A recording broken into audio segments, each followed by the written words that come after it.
clearly there's a phrase in there that we know where it came from. Have to be blown away. That's a Ryan Poles-ism. We know he's dropped that in conversations with Peter King in the past. So to use that particular phrase tells you the sourcing. Now, we're assuming, in talking about this, we're assuming that it's status quo, that there isn't a change at coach or general manager, okay?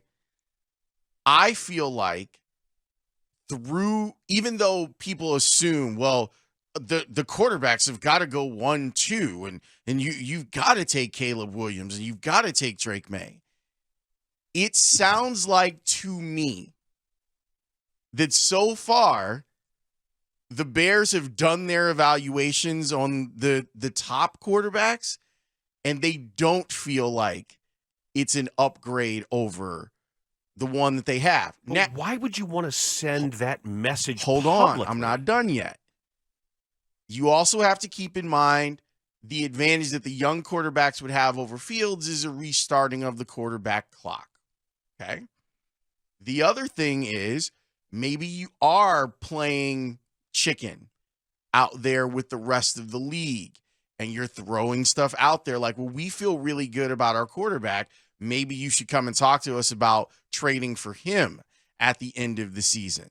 There's all sorts of stuff that can be in play. Although I will say with Poles, he has been honest to a fault when it comes to some of this stuff. Maybe he's been setting up the big opportunity to not be. Maybe.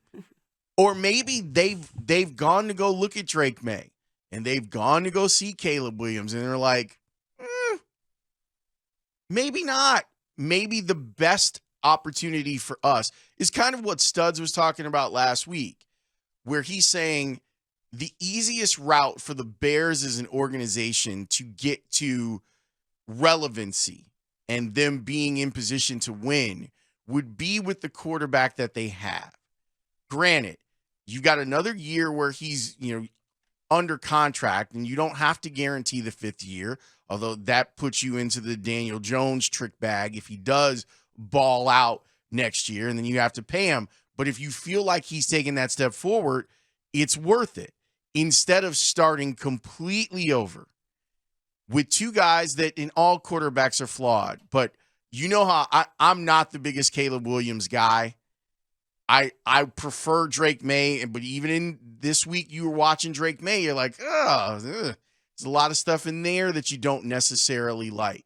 And then there's a drop-off in tier to Michael Penix, Bo Nix, etc. Yeah, they're the other guys that are out there that you can make an argument. Well, if you squint and turn your head sideways, maybe we can make something work with this guy. And there might even be the guy out there that you're not thinking about that ends up being good.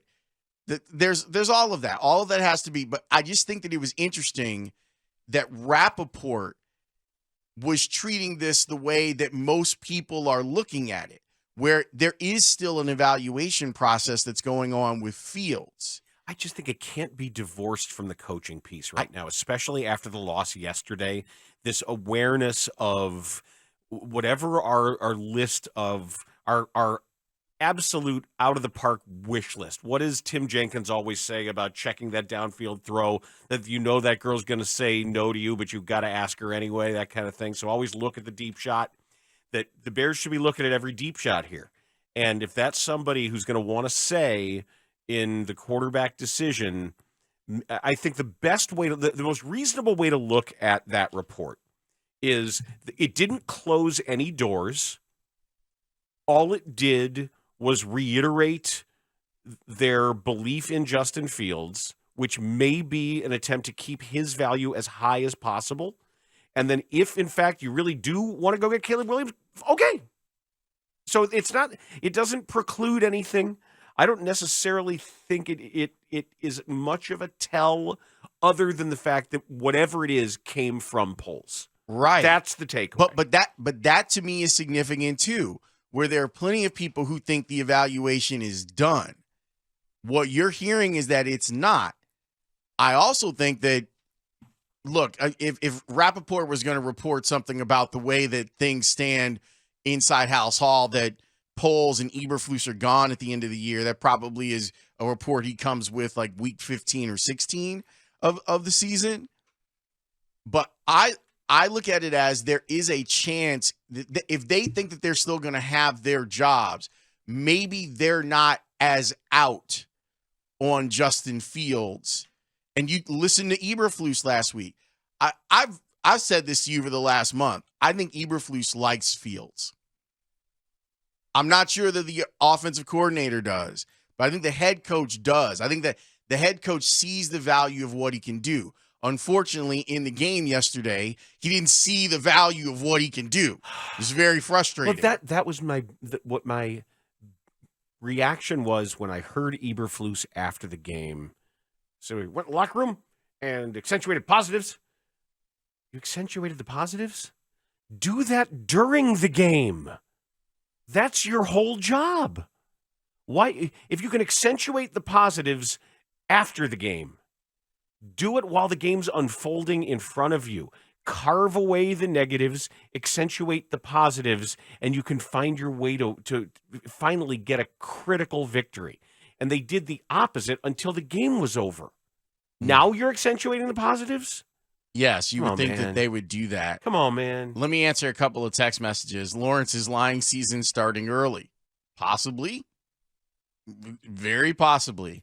And this texter says, am I being unfair to Drake May because of Mitch and UNC? Yeah, I think they're different quarterbacks.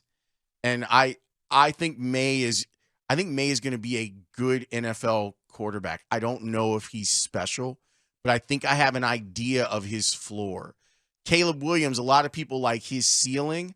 I think there's a lot around him beyond the football that I don't necessarily like, but just as football, I think he's little. I think he makes bad decisions, and you put those two things together, it can end up being a disaster for you. I also look at this is where I'm being unfair. I also look at the history of the Lincoln Riley quarterbacks, and I say I don't like it. I don't like it at all, and I don't want to be any part of it. But it was just something that like kind of caught my ear of like, all right, they are being at least outwardly fair about Justin can still prove something to us. And maybe to this point in their process of scouting Caleb Williams or Jaden Daniels or Drake May, they've gone, they're fine. Not better than the guy that we have. And if instead of taking that number one pick and taking the quarterback, you take that number one pick and move to number 2 or 3, and you get extra picks and maybe a player, and then you draft Marvin Harrison Jr., are you better off than starting completely over, assuming that these are the guys that are going to be in charge of it? I don't know. Probably not. I also wonder if the people who had been dead set on Caleb Williams coming off the Heisman Trophy being a generational franchise-changing talent are still there regardless of what we've seen this year. I hate that people have said that. Like he's not in the same generation with Trevor Lawrence. Like, what are we doing? Have people already forgotten what Trevor Lawrence's college career was like and what people said about him leading up to that draft? Like the fact that people would even call Caleb Williams that, to me, shows a lack of understanding of what words mean. And that same Trevor Lawrence who's currently being outplayed by Justin Fields. Well, and if you remember, these two guys have been chasing each other around since 7th grade. People have been talking about you're a Trevor Lawrence guy or you're a Justin Fields guy since they were 12, 13 years old.